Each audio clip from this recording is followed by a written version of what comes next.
Good morning! Bon matin à vous autres. Excusez-moi, je suis encore en anglais dans ma tête. C'est long à changer des fois. Que c'est un grand privilège d'être devant vous ce matin.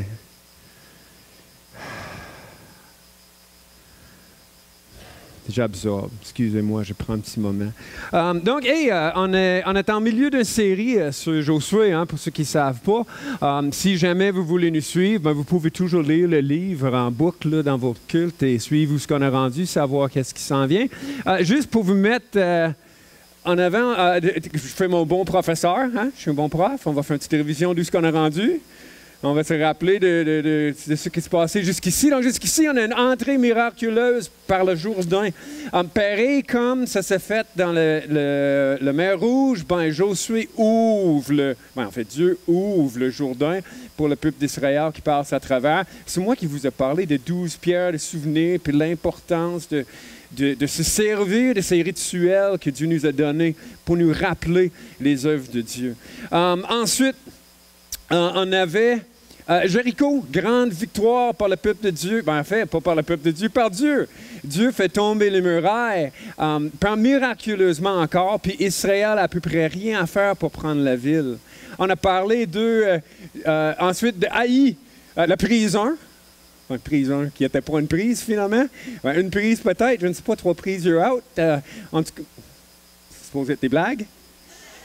Merci.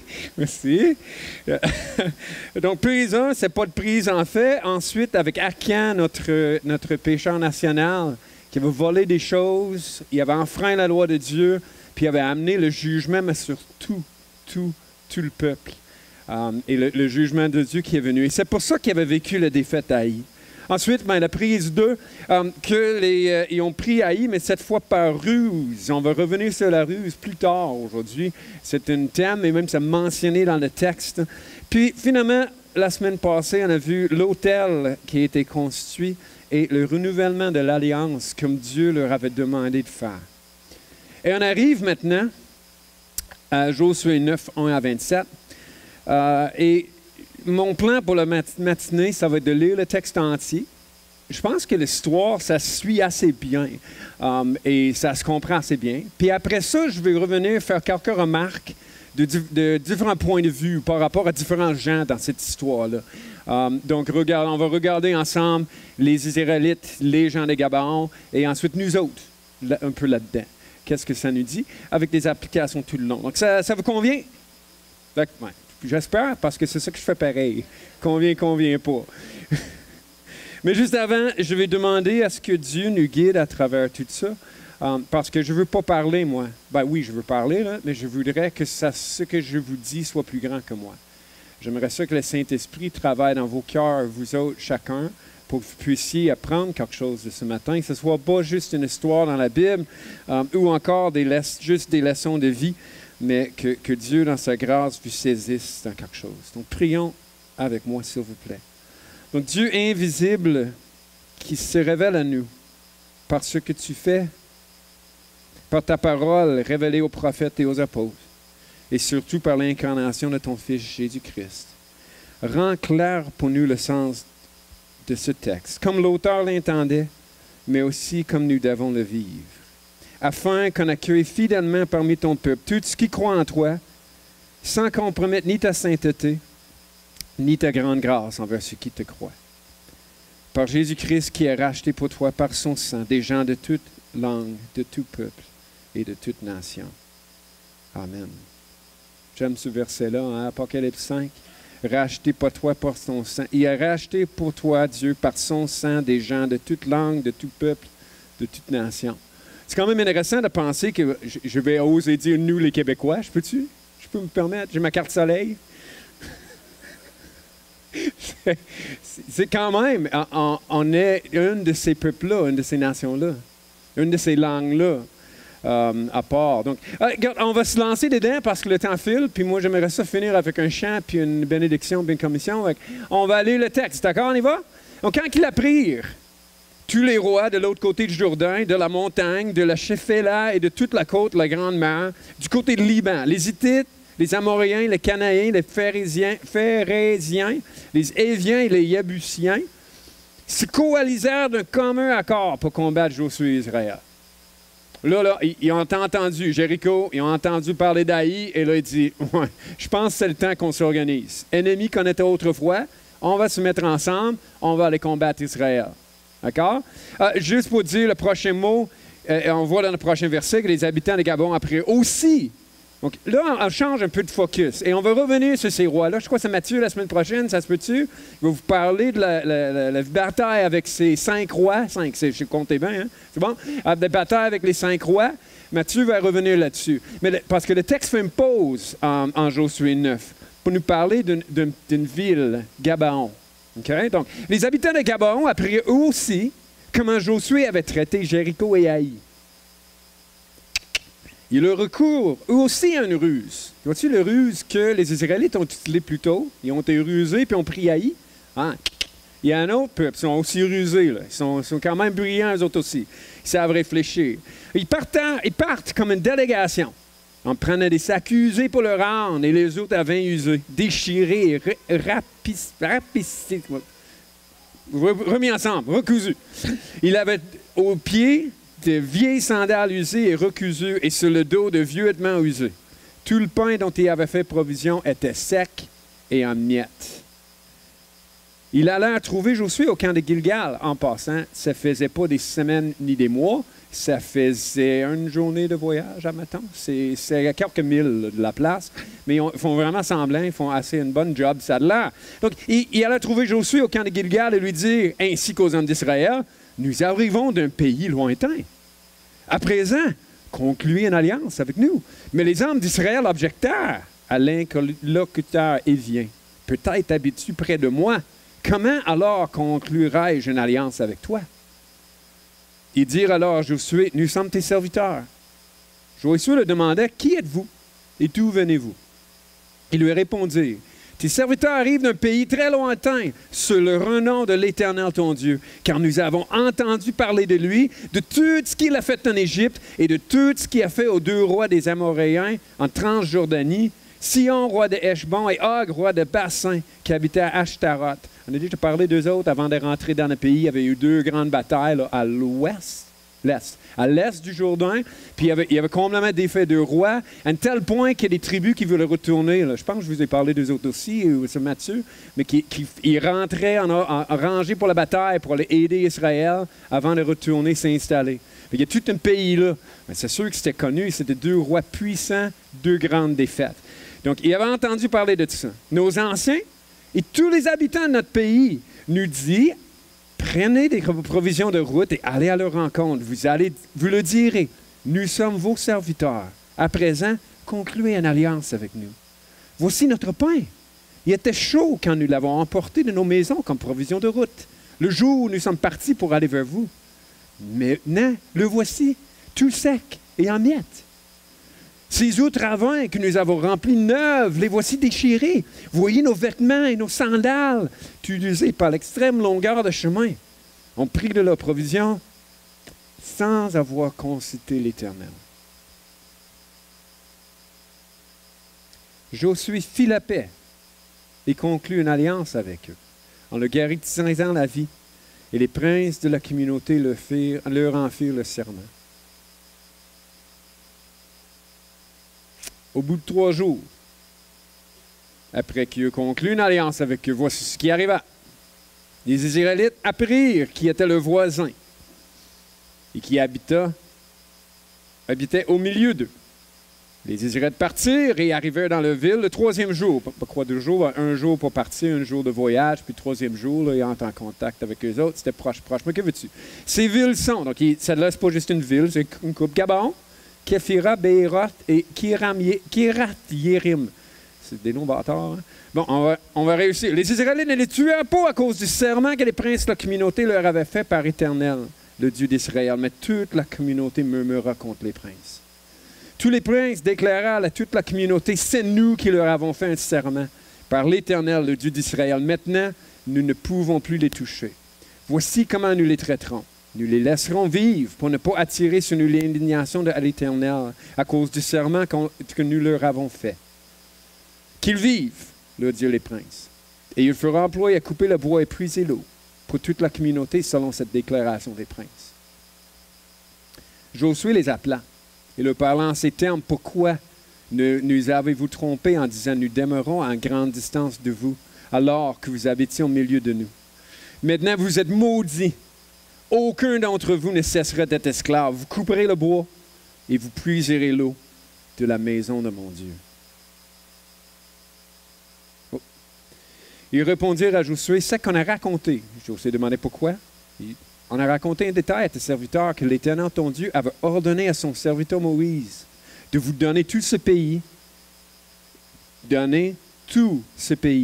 et de détruire tous ses habitants devant vous. Votre présence nous a inspiré une grande crainte pour nos vies.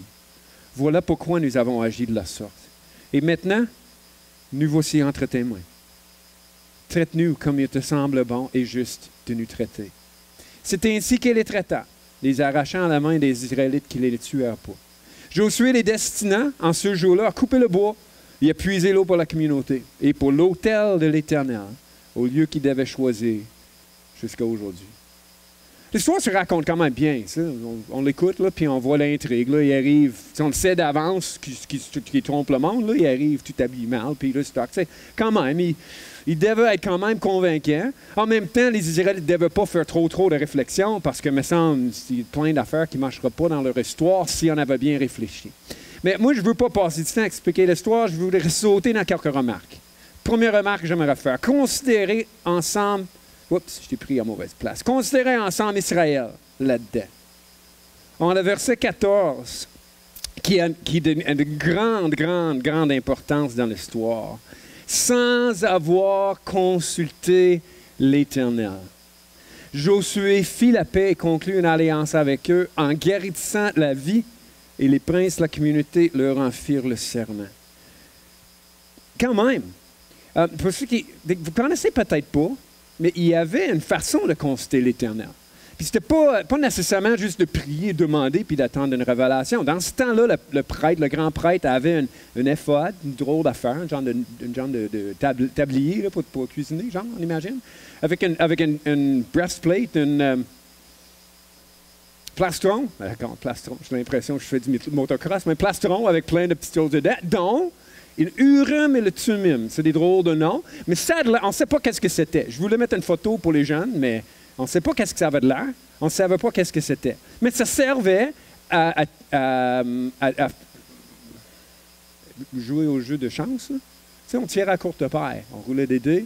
On faisait pièce de monnaie. Nous, on fait la pièce de monnaie. Là. Puis il y a une question là-dedans, s'il y en avait deux, s'il y en avait trois, comment que ça marchait. Parce qu'il semble avoir du oui puis du non. Mais il semble aussi avoir de « je refuse de répondre ». Fait que c'était la courte paille ou quoi. Mais il y avait ça existait. Ça avait été fait dans le désert par Aaron, puis le grand prêtre du temps se promenait avec ça dans son... Puis on n'a jamais dit « Hey, toi, tu peux-tu juste lance tes choses, ou fais tes trucs, puis on verra qu'est-ce que l'Éternel en dit. » Il y avait moyen de le faire. Ils ont vraiment été, en quelque sorte, négligents pour ça. Plus tard, on voit ça servir encore, puis plus tard encore, il y a des rêves, il y a des prophètes. Mais ce qu'on voit chez le peuple de Dieu ici, c'est vraiment qu'ils ont comme trop de confiance en eux-mêmes puis dans leur capacité. Vraiment un surplus de confiance. Et là, ce que je voudrais faire, c'est parler un petit peu de deux extrêmes que je peux voir dans la vie qui arrivent avec des gens, des fois, de nous autres. Là. On peut arriver dans deux extrêmes. J'ai appelé un danger gauche. Jamais de décision, jamais d'engagement. Qu'on écoute les choses, on regarde aller, qu'on check des choses, on considère, on est toujours en train de penser, puis de réfléchir, puis d'évaluer, mais sans jamais être prêt à dire « D'accord, j'y vais. » Right? On en connaît pour la foi, qui sont proches. Je pourrais peut-être, je considère, ça a du bon sens, mais jamais qui vont se mettre dedans. Pour le baptême, on va dire, je suis chrétien, moi, mais tu sais, je n'ai pas vraiment besoin, moi, de m'engager envers Dieu de cette façon-là. Je n'ai pas vraiment besoin, moi, de m'engager envers l'Église de cette façon-là. Je pense au membership aussi. Je ne veux pas chicaner personne. Je ne suis pas là pour faire la morale à un paquet de monde. Je dis juste que ça arrive dans notre société. Et c'est pas juste dans le monde où on a l'éducation, que je n'ai pas quel cours prendre, que je fais rien, ou je veux pas m'engager dans une job à long terme, je veux pas être pris, ou encore, je veux me marier, il me semble que je suis jeune pour ça, puis je ne suis pas encore, j'aimerais ça vivre, mais c'est pas juste en dehors de l'Église, ça arrive aussi. Ça arrive ici aussi qu'on a la difficulté, et je comprends. Je ne suis pas bon dans les décisions, moi, pour un paquet d'affaires. Ça fait comme 15 ans que ma femme veut qu'on change de fournaise chez nous. Puis ça fait, non, mais c'est compliqué. Là. Ça coûte cher, ça coûte pas cher, c'est bon, c'est pas bon, c'est un paquet d'affaires. Je comprends. Je comprends, c'est compliqué, mais à un moment donné, je vous dis, le fournaise ne fera pas changer si tu n'as pas chartré, puis tu dis oui, puis tu signes en bas. Mais le salut vient de la même façon. L'engagement envers Dieu vient de la même façon. La participation pleine dans une communauté, ça se fait de la même façon. L'engagement dans un ministère, d'avoir des gens qui peuvent compter sur toi, ça se fait de la même façon, où ce qu'on s'engage à un moment donné. Puis non, on ne sait pas qu'est-ce que ça va coûter. Puis non, on ne sait pas où ce que ça peut nous amener. Et non, on ne sait pas qu'est-ce que ça va donner au bout du compte. Mais on fait foi à Dieu, puis on avance avec ce qu'on a. Puis on découvre en s'en allant. Donc ça, le danger gauche, jamais de décision. Mais aussi un danger droit, qu'un commentateur a écrit, je trouve merveilleuse, des décisions impétueuses. Puis on connaît du monde comme ça aussi. Là. Ils n'ont pas besoin de réfléchir, pas besoin de parler, pas besoin de considérer, pas besoin de pour les comptes. Moi, je le sais, moi, où est-ce qu'on s'en va, puis qu'est-ce qu'on fait. Wouhou! On en connaît. On dirait que tous les gars entre à peu près 15 et 25 ans, on vit là-dedans. Bon, tu sais, je vous pose la question. Est-ce que ta vision de la chose est suffisante vraiment pour prendre une bonne décision? Toi, ton point de vue, là, je me rappelle Jacob Beaumier qui a dit, tu ne vois même pas derrière ta tête, petit gars. Tu sais, à un moment donné, on ne voit pas tout, là. On n'a pas tout connaissant. Ta vision, est-ce que c'est assez? Il faut arrêter puis il faut consulter l'Éternel. Danger gauche, danger droite. Danger gauche, de jamais prendre des décisions d'engagement. Danger droit, des décisions impétueuses. Mais qu'est-ce qu'on fait? Qu'est-ce qu'on vit, nous? La première chose que j'aimerais mentionner pour nous, c'est le prayerlessness. J'ai déjà eu la réflexion qui a été un bouleversement pour ma pauvre petite tête et mon pauvre âme. Et tu sais, je me suis rendu compte que tout ce que je suis prêt à faire sans prier, c'est parce que je me considère apte à le faire seul. Tout ce que je fais sans prière, c'est parce que je me considère apte à le faire seul. C'est quand même pas faux, hein? C'est quand même un peu niaiseux, hein? Que je fasse le moindre chose sans consulter l'Éternel. Comment on fait pour consulter l'Éternel d'abord? Moi, j'ai donné une phrase, je pense que je ne l'ai pas écrit, j'aurais dû. Le Saint-Esprit, donc il faut se mettre à l'écoute. Donc le Saint-Esprit nous guidera par la parole de Dieu. Il faut se donner un cadre. Donc, on se met à l'écoute à l'intérieur d'un cadre. Donc, le Saint-Esprit nous guidera par la parole de Dieu à l'aide du peuple de Dieu. Il faut se mettre en équipe. Donc, se mettre à l'écoute, se donner un cadre, se mettre en équipe. Le Saint-Esprit nous guidera par la parole de Dieu à l'aide du peuple de Dieu. C'est pour ça une des raisons pourquoi j'aime tant mon groupe Vie. J'ai un paquet de monde là-bas qu'on se voit, puis on parle, puis j'entends mon monde qui me disent qu'est-ce qu'ils vivent dans la vie, puis moi je parle de qu'est-ce que je vis dans ma vie. Puis on vit ça un peu ensemble. Ce que je trouve le fun, c'est que j'ai des gens qui sont différents de moi. Je vais parler de ça, peut-être pas parler de ça tantôt. J'ai une petite liste de paquets de choses que j'apprécie dans l'Église, mais on en a 3 jeunes en bas de 25 ans, en bas de 20, peut-être je peux aller plus jeune que ça, puis je trouve ça vraiment hot, qui viennent avec nous autres, là, les petits vieux, là. Moi, avec mes cheveux gris, là, puis des enfants à peu près le même âge qu'eux autres, puis ils se plaisent à s'asseoir avec moi, puis de parler de la vie, puis de la Bible, puis de la foi. C'est magnifique. Ah. Donc, constitues ces relations-là? Profites-tu de ces relations-là? Deuxième point, considérons les Gabaonites, des gens de Gabaon. Des gens de Gabaon, on veut-tu l'avoir? Peut-être. Yes! Des gens de Gabaon. Donc, les gens de Gabaon, ils craignent l'Éternel. Je trouve ça quand même intéressant. Quand il a pris, tous les rois se coalisèrent d'un commun accord pour combattre Josué et Israël, mais les Gabaonites la prirent aussi. Puis qu'est-ce qu'ils disent, eux? Concluez une alliance avec nous. Eux autres, ils reconnaissent la puissance de l'autorité, de l'Éternel et par Josué et par Israël. Il y a une reconnaissance profonde de ce qui se passe là-dedans. Ils reconnaissent que l'Éternel avait livré le pays, puis ils cherchent un moyen de se joindre à Israël pour être en sécurité. C'est quand même fascinant. Le psaume 47, qu'on a commencé le culte avec, ils sont à Dieu, tous les puissants de cette terre, car ils dominent tout l'univers. On a chanté tantôt, tu nous appelles par notre nom, tu nous appelles par notre nom, jusqu'à l'extrémité de la terre. Deuxième chose, les Gabonites ne connaissent pas pleinement l'Éternel. Verset 4 se dit, recours aussi à une ruse. Et le 24 qui dit, ce qu'on a raconté en détail à tes serviteurs, que l'Éternel, ton Dieu, avait ordonné à ton serviteur Moïse de vous donner tout ce pays, de détruire tous ses habitants devant vous. Votre présence nous a inspiré une grande crainte pour notre vie. OK, moi, je vais utiliser mon imagination sanctifiée. J'ai le droit? Imaginons ensemble, les gens de Gabon, ils s'assoient et ils disent, on a entendu parler de ça. Mais les Israélites doivent pas être meilleurs que nous autres. Comment ça qu'ils ont rentré dans la faveur de Dieu? Admettons que nous autres, on allait les voir, puis on se prosterne à terre, puis on dit, nous sommes votre serviteur, on ne veut pas mentir du tout à l'Éternel ni à vous, mais on croit. On croit que Dieu vous a... Admettons qu'il avait commencé avec ça. Nous croyons que Dieu vous a donné le pays. Nous croyons que vous allez tout l'avoir. Nous comprenons l'importance de votre pureté, de se séparer des peuples. Mais nous, on ne veut pas être à côté de vous. On veut être parmi vous. Consultez l'Éternel et voir. Faites avec nous ce qui est juste, ce que vous trouvez juste. Qu'est-ce qui aurait pu se passer? Vous connaissez, il y a déjà quelqu'un qui a vécu à peu près ça, hein? En Josué. Qui donc? On cherche, hein? Rahab. Rahab qui a accueilli les esclaves. Non, pas les esclaves, les espions. Je vais vous garder, moi. Puis elle a dit, oublie-moi pas. Elle n'a pas été tuée, elle. Elle n'a pas été détruite avec le reste des gens. Elle avait cru, elle avait mis sa foi en l'Éternel, elle avait l'exprimé au peuple de Dieu, elle avait demandé miséricorde. Puis qu'est-ce qu'elle a reçu? La miséricorde et la place parmi le peuple de Dieu.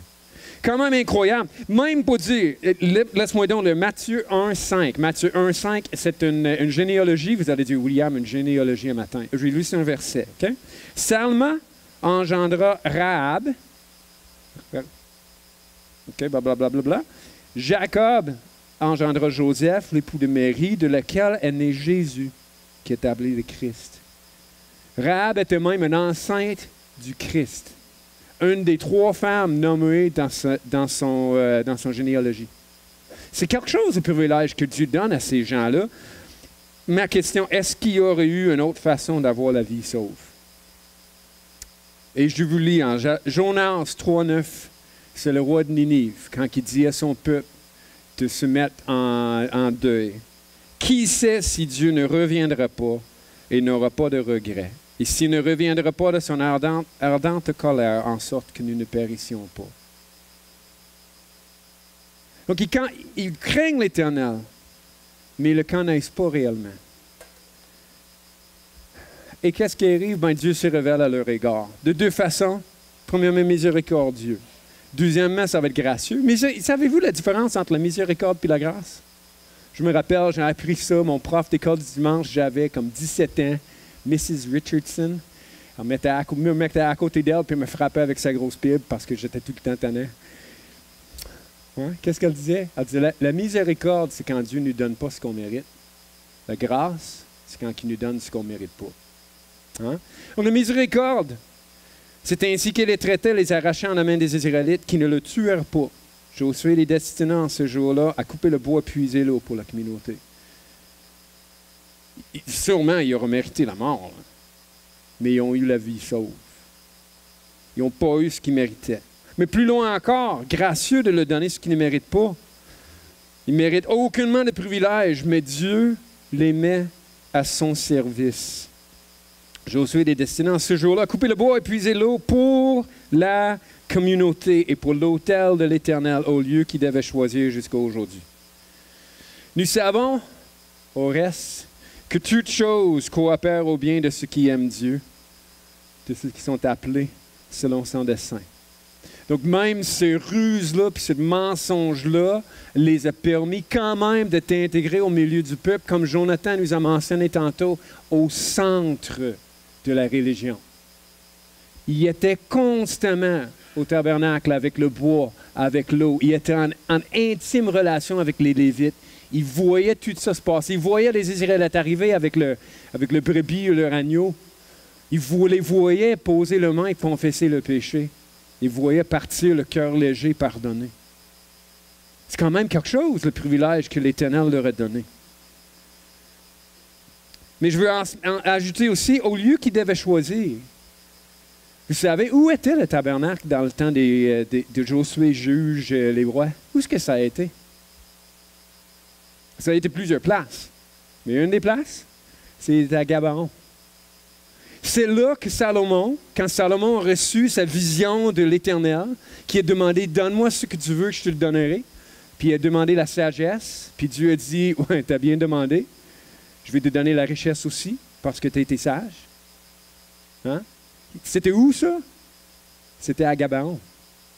Donc le tabernacle s'est installé, la présence de Dieu s'est installée pour un temps dans leur ville. Le roi d'Israël a eu une vision de l'Éternel dans leur ville. Mais quel privilège, quelle grâce que Dieu leur donne. Là, je voudrais arriver à nous autres. 4 minutes, je suis capable.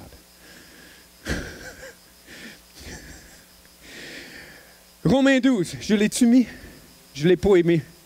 Okay. Romains 12, verset 6. Attends. Coupeur de bois, porteur d'eau. Un privilège? Romains 12, 6. Mais nous avons des dons différents selon la grâce qui nous a été accordée. Nous avons des dons différents. Chacun selon la grâce que Dieu nous a accordée.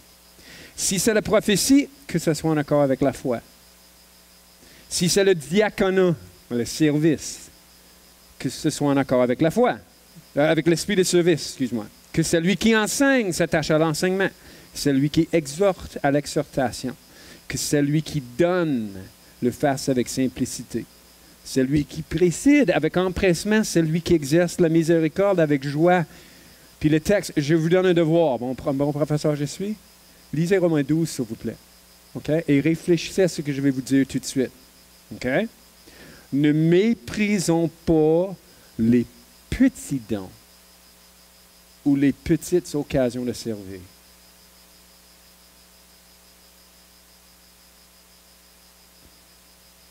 Je pense à maman. 82 ans. 82 ans hier. Elle s'en vient aveugle à cause de... Non, c'est des dégénérescences maculaires. Les cataractes, ça se soigne. Là. Dégénérescence maculaire, non. Elle est dans un foyer, elle perd sa mobilité. Les gens, il faut qu'ils viennent à elle. Elle cuisine plus pour elle-même, elle fait le ménage plus pour elle-même. Qu'est-ce qu'elle peut faire pour Dieu, elle? Je vais-tu imaginer, mais juste avant d'arriver vite avec des réponses, je trouve ça le fun que vous dites ça. Mais avant d'arriver vite à des réponses, qu'est-ce que vous pensez qu'elle aurait tendance à ressentir, elle, dans notre monde où l'utilité est si importante? On peut facilement arriver à ça, je suis inutile. Probablement, il y a des gens ici ce matin qui disent « Je ne suis pas utile, moi. Moi, je ne parle pas comme William en avant, puis je ne fais pas des chants. Puis William, il est chanceux, il fait tellement de choses. Puis j'aimerais ça, moi aussi, être utile comme lui. »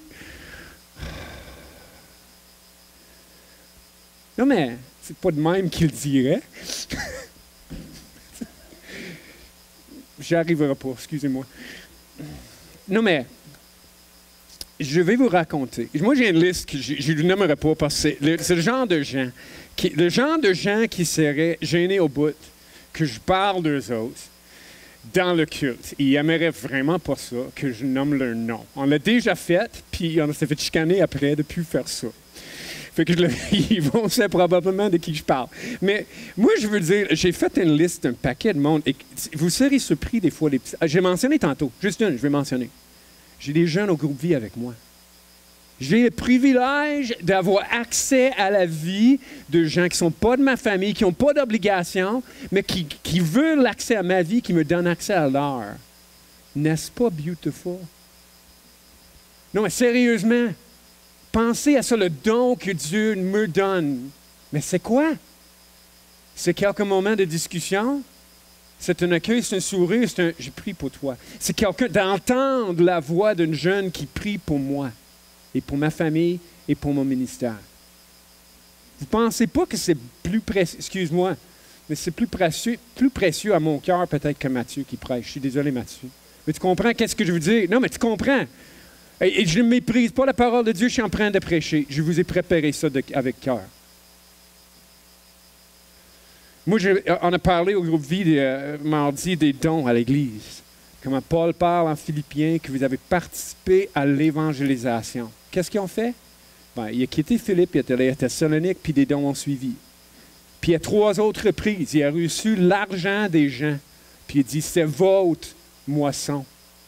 Quand des âmes viennent à l'Éternel, viennent à Dieu, viennent à Jésus-Christ par la foi, c'est pas juste moi qui ai prêché, c'est vous qui avez envoyé. Donc, quand vous mettez, vous mettez dans votre Desjardins un don à toutes les semaines qui se donne automatique pour qu'il soit plus fidèle parce que tu es oublieux comme moi, puis ça règle des... Ben, c'est un encouragement comme vous ne savez pas. Quand vous prenez la peine d'accueillir quelqu'un, il y a des gens dans l'Église ici qui invitent des nouveaux chez eux pour manger. Wouh! J'aime ça! Non, mais sérieusement, et pensez à la puissance de ces petits gestes que d'autres ont fait envers vous. Pensez à qu'est-ce qui vous a amené à Jésus, qu'est-ce qui vous amène à l'aimer. Qu'est-ce qui vous amène parmi le peuple de Dieu? Comment vous êtes encouragés? Par des petites choses. Va faire de même. Lisez Romains 12 et remarquez toutes les petites choses que vous pouvez faire. Et méprisez-les pas, c'est un privilège de la part de Dieu de pouvoir accomplir de telles choses. Est-ce qu'on peut chanter? Qu'est-ce qu'on chante? Oh, je voulais chanter Quel repos céleste. Venez vite, puis on va faire ça.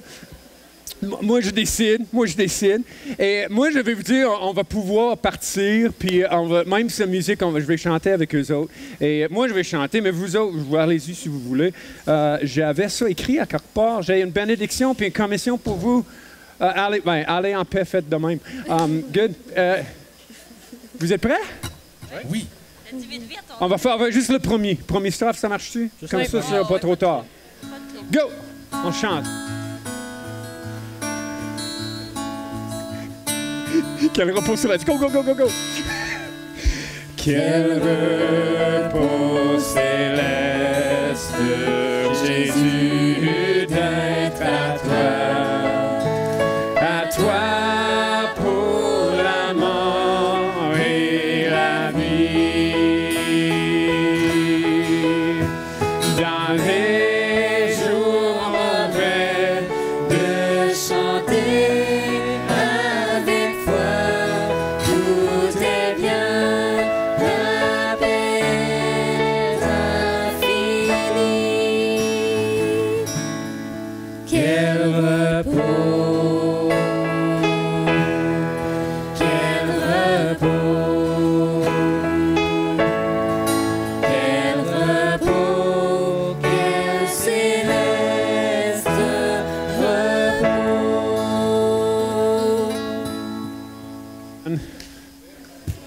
Bon dimanche.